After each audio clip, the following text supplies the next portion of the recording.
Hello दोस्तों, cricket classes channel में आप लोगों का स्वागत है। और आज आपके लिए बहुत ही बेहतरीन वीडियो लेकर आए हैं जिसका नाम है ब्रज गुणनखंड विधि।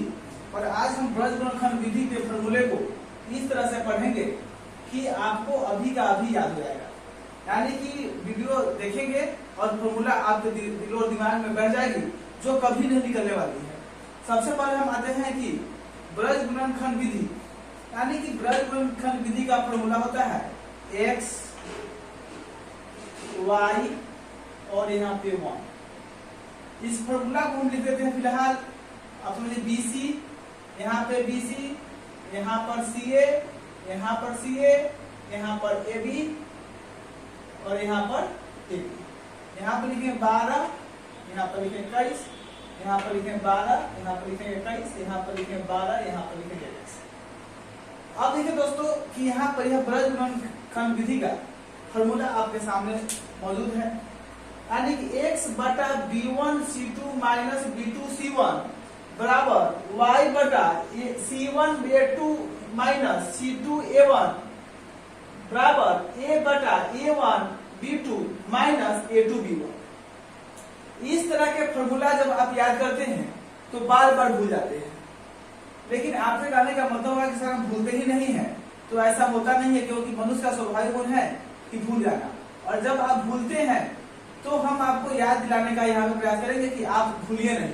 अब सबसे पहले हम 2-3 चीज को याद करेंगे। इसमें एक तो पहला चीज याद करेंगे कि BC, क्या याद करेंगे हम लोग? BC, फिर दूसरे याद करेंगे CA, फिर तीसरे याद करेंगे AB। अब आते हैं कि EI वाला जो है यह BC, CA और AB, यह किस तरह से आपको याद रहेगी। BC और CA और AB जो है यह किस तरह से आपको याद रहेगी। तो ABCD जो है ना वह A से शुरू होती है। कहाँ से शुरू होती है? A से शुरू होती है। बट आपको आज इस मैथ में B से याद रखना है कि B और C, और जहां C खत्म होगा वहां से फिर पकड़ लीजिएगा C के बाद A, और फिर जहां खत्म होगा A वहां से पकड़ लीजिएगा A और B। यानी कि इसमें 3 चीज का ही काम है, A, B और C का। A और A, B, C का हम कहां से याद करेंगे? B से याद करेंगे। तो BC, उसके बाद C खत्म होगा तो फिर C पे आएंगे CA, और फिर A पे खत्म होगा तो आएंगे हम यहाँ पर AB। यानी कि इस तरह से लिखेंगे इसको कि x बटा BC minus BC minus BC, फिर लिखेंगे y बटा, अब यहाँ पर C तो खत्म हुआ तो C से पकड़ लीजिए CA माइनस CA, फिर बराबर यहाँ पे A खत्म हो गया और यहाँ पे 1 बटा A पे खत्म हुआ तो A से शुरू कीजिए, फिर AB माइनस AB। उसके बाद दूसरा चीज याद क्या करना है कि 12 माइनस 21 क्या करना है? 12 माइनस 21, यानी कि वो 12 21 12 21।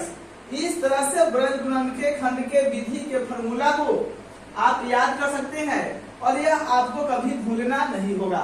अब क्या होगा कि इस तरह से जब फॉर्मूला हम याद करके एग्जाम में जाते हैं तो मैथ बनाने में हमको सहूलियत होती है और हम इसे भूल नहीं सकते हैं। लेकिन आप अगर इस तरह से याद करते हैं कि x बटा b1 c2 minus b2 c1 बराबर y बटा c1 a2 minus c1 c2 a1, तो क्या होता है कि अगर बगल वाला बोलेगा यहाँ पे कि भाई c1 और c2 होगा ना, तो आप कंफ्यूज कर जाते हैं उस समय कि यहाँ पे हाँ हो सकता है कि कहीं c2 हो, हम मिस्टेक में हो। लेकिन बट अगर इस तरह से फॉर्मूला को आप याद करते हैं तो यह फॉर्मूला आपको बहुत जल्दी याद हो जाएगी।